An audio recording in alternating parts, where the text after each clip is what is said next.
বিশ্বনবী মুহাম্মদ রাসূলুল্লাহ সাল্লাল্লাহু আলাইহি ওয়াসাল্লাম বলেছেন, রাষ্ট্রীয় দায়িত্ব পালনকারী কেউ যদি এক টুকরা সুতা বা তার চেয়েও ক্ষুদ্র কোনো জিনিস খেয়ানত করে, তবে কিয়ামতের দিন খেয়ানতের বোঝা মাথায় করে তাকে উঠতে হবে।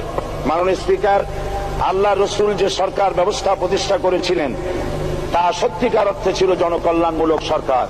নবী করিম সাল্লাল্লাহু আলাইহি ওয়াসাল্লাম সরকারি কর্মকর্তাদের বিরুদ্ধে কোনো অভিযোগ পেলে তখনই ব্যবস্থা গ্রহণ করতেন। আইনের চোখে সবাই সমান। শাসকদের আত্মীয় স্বজন কারো পক্ষে সম্ভব ছিল না জনগণের উপরে জুলুম করা। খলিফা ওমর রাদিয়াল্লাহু তাআলা আনহুর এক ছেলে অপরাধী প্রমাণিত হলে সে দণ্ডভোগ থেকে রেহাই পায়নি, এমনকি এতে তার মৃত্যুদণ্ড হয়েছিল। আবার খলিফা নিজেকে আইনের ঊর্ধ্বে মনে করতেন না, তাই বর্ম চুরির ঘটনা আলী রাদিয়াল্লাহু তাআলা আনহু কাজীর দরবারে সাধারণ ফরিয়াদির মতো উপস্থিত হন।